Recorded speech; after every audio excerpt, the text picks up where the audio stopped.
Hello everyone, my name is Sarthak and I welcome you all to the video how to get your teachers ready to teach the future subjects।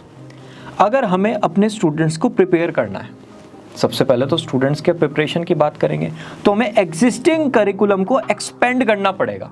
Existing curriculum मतलब जो हमारे old subjects हैं, तो new subjects क्या होंगे? Robotics, blockchain और entrepreneurship. अब ये जो न्यू सब्जेक्ट्स हैं इनके लिए हमें एग्जिस्टिंग स्टाफ को ट्रेन करना पड़ेगा, जो कि बहुत ज़्यादा इंपॉर्टेंट है। अगर एग्जिस्टिंग स्टाफ पैशनेट तरीके से बियॉन्ड द करिकुलम पढ़ाने के लिए तैयार है, देन विन विन सिचुएशन हो जाता है। स्टूडेंट्स को भी इंस्पिरेशन मिलता है और स्कूल्स भी बहुत ज़्यादा सेटिस्फैक्टरी परफॉर्मेंस देते हैं। अगर रोबोटिक्स सब्जेक्ट में 5 चैप्टर्स हैं और 2 चैप्टर्स की और रिक्वायरमेंट है, अगर ये 2 चैप्टर्स टीचर्स ने पढ़ा दिए तो ये 5 चैप्टर्स बहुत ईजी हो जाएंगे समझने। इसका मतलब टीचर्स बियॉन्ड द करिकुलम जाने के लिए तैयार है। Then it's a win win situation for each and everyone. ये माइंडसेट हमें डेवलप करना है। अब आ जाते हैं 5 ways to get teachers ready to teach the future subjects. Number 1, putting testing to the test. भाई आज तक हम क्या टेस्ट कर रहे हैं? स्टूडेंट्स का स्कोर 90% आया, अलग कैटेगरी, 75-85% आया, अलग कैटेगरी। हमें ये चीज़ चेक करनी पड़ेगी जो हम टेस्ट कर रहे हैं क्या वो टेस्ट के लायक है। हमें कुछ और तो टेस्ट नहीं करना है। क्या हमें लर्निंग पैटर्न्स बच्चों के टेस्ट नहीं करने चाहिए? क्या हमें kinesthetic format of learning, rote format of learning, audio format of learning, visual format of learning, ये सब टेस्ट नहीं करना चाहिए? क्या हमें बच्चे की पर्सनैलिटी टेस्ट नहीं करनी चाहिए कि वो एक्सट्रोवर्ट है या फिर इंट्रोवर्ट है? अगर इस टाइप की चीज़ों को भी हम टेस्ट करेंगे तो एक ऑटोमेटिक लर्निंग प्लान्स हम बच्चों के लिए बना सकते हैं। एविडेंस्ड बेस्ड लर्निंग प्लान बना सकते हैं। उससे जितना ज़्यादा पर्सनलाइजेशन आएगा उतना ही वो बच्चे फ्यूचर सब्जेक्ट्स के लिए रेडी हो जाएंगे। तो पहले तो जो टेस्टिंग है, जो भी हमारा तरीका है, उसको देखो कि वो सही है या गलत है। नहीं है सही, फिर देखेंगे कि क्या क्या चीज़ें टेस्ट करनी चाहिए, उसके अकॉर्डिंग लर्निंग प्लान्स हम डिफाइन करेंगे। ये है तरीका क्या फ्यूचर के लिए अपने टीचर्स को रेडी करने का। Number 2, training differently.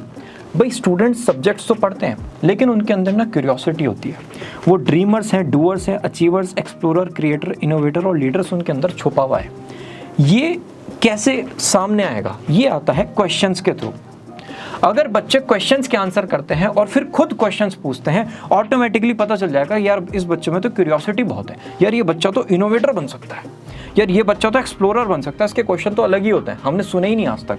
क्वेश्चंस के थ्रू ही हम पता लगा सकते हैं बच्चे की मेंटालिटी, बच्चे का माइंडसेट। तो अगर टीचर्स क्वेश्चंस पूछते हैं क्लास में बहुत सारे, तो ऑटोमेटिकली टीचर्स स्टूडेंट्स की क्यूरियोसिटी को डेवलप करेंगे। एक तो हो गया कि भाई चैप्टर है, उसमें डिड यू नो जब आया तभी क्वेश्चंस पूछे, नहीं, ऑटोमेटिकली अगर कोई भी चैप्टर है स्टूडेंट से बार बार क्वेश्चंस पूछ के टीचर्स का माइंडसेट डेवलप हो जाएगा कि अच्छा हाँ ठीक है, ये फ्यूचर में सब्जेक्ट आएगा तो अगर हम इस तरीके से इसको शेप करेंगे इस स्टूडेंट के लिए तो ये बेटर रहेगा, इन स्टूडेंट्स के लिए इस तरीके से शेप करेंगे तो ये बेटर रहेगा। क्योंकि क्वेश्चन पूछ कर उन्हें बच्चों के बारे में बहुत सारी इन्फॉर्मेशन हो चुकी है। Collaboration will be a core skill. भाई अभी तक जो कहते हैं कि जितने भी रूटीन टास्क हैं जिसमें दिमाग नहीं लगता, बस एफर्ट्स लगते हैं, वो तो कंप्यूटर्स कर लेंगे नेक्स्ट 10 to 15 ईयर्स में।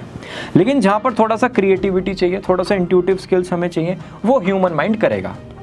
फॉर नाउ हो सकता है आने वाले 10-15 साल में इनके भी रोबोट्स आ जाएं, लेकिन अभी तक तो क्रिएटिविटी ह्यूमन माइंड ही करता है। 15 साल पहले एक लेक्चर में 60 स्टूडेंट्स होते थे और सेमिनार में 10 to 15 स्टूडेंट्स। आज के टाइम में लेक्चर में होते हैं 300 स्टूडेंट्स और सेमिनार में होते हैं 60 स्टूडेंट्स। पॉइंट क्या है? 15 साल पहले सेमिनार में ना सीरियस ऑडियंस आया, उनसे 1-to-1 इंटरेक्शन बहुत इजी था, अच्छे से कम्युनिकेशन हो पाता था। आजकल के टाइम में वो कम्युनिकेशन हो गया ख़त्म। कैसे हो सकता है? टेक्नोलॉजी के बेसिस पे। सेमिनार में 60 स्टूडेंट्स हैं, सबके हाथ में एक डिवाइस है, आपने क्वेश्चन स्क्रीन पर पॉपअप किया, 4 ऑप्शंस आए, बच्चों ने वहीं से आंसर किया, स्क्रीन पर आ गया किस बच्चे ने क्या आंसर किया। टेक्नोलॉजी के थ्रू हमें 1-to-1 कम्युनिकेशन को क्रैक करना है वापस से। अगर टीचर्स ये कर पाते हैं तो वो फ्यूचर सब्जेक्ट्स के लिए रेडी हैं। अगर स्टूडेंट्स को डाउट आता है फ्यूचर सब्जेक्ट्स में और 1-to-1 इंटरेक्शन पॉसिबल है तो वो ईजिली टीचर्स को बता पाएंगे और टीचर्स उनको सॉल्व कर पाएंगे। Right? Aligning competencies of the students, cognitive competencies. Digital पे ना बहुत सारा कंटेंट अवेलेबल है। भाई कुछ कंटेंट 10 ईयर्स पुराना है, कुछ 5 साल पुराना है, कुछ 1 दिन पुराना है। तो स्टूडेंट को पता होना चाहिए कि कब कंटेंट कंज्यूम करना बंद करना है, कब मुझे अब प्रैक्टिस स्टार्ट करनी है अपने सब्जेक्ट की।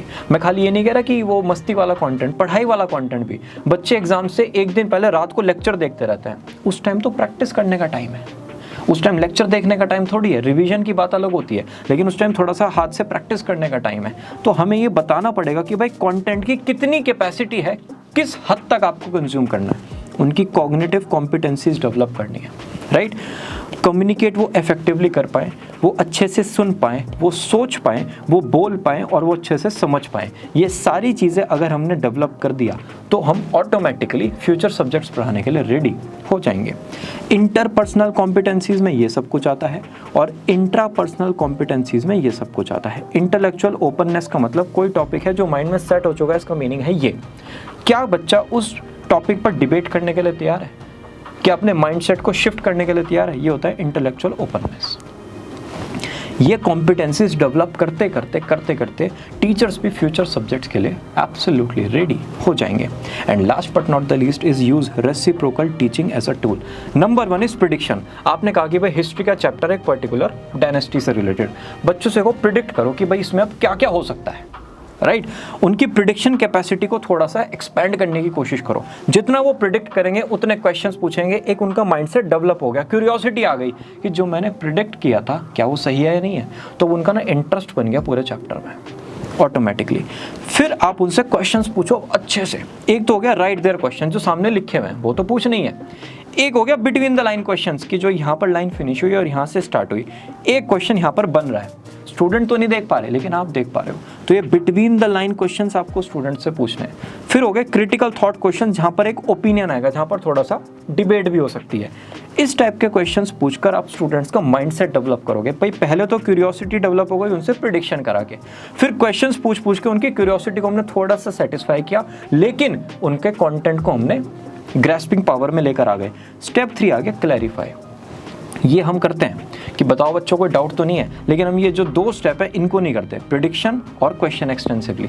थर्ड वाले को हम थोड़ा सा फिर यूज़ कर सकते हैं। उसमें वो कहेंगे कि मैम मुझे इसका प्रोनाउंसिएशन नहीं आ रहा, मैम मुझे इस लाइन का मीनिंग समझ में नहीं आ रहा, मैम मेरे को यहाँ पर ये जो वर्ड है इस पर्टिकुलर वर्ड का मीनिंग समझ में नहीं आ रहा है, तो उस टाइप से आप वहाँ पर क्लैरिटी दे सकते हो। और स्टेप 4 में आप फिर हर चीज़ को समराइज कर सकते हो। तो रेसिप्रोकल में क्या था, सबसे पहले प्रिडिक्शन, सेकंड में क्वेश्चन किए, थर्ड में हमने क्लैरिफाई लिया और फोर्थ में हमने समराइज कर दिया।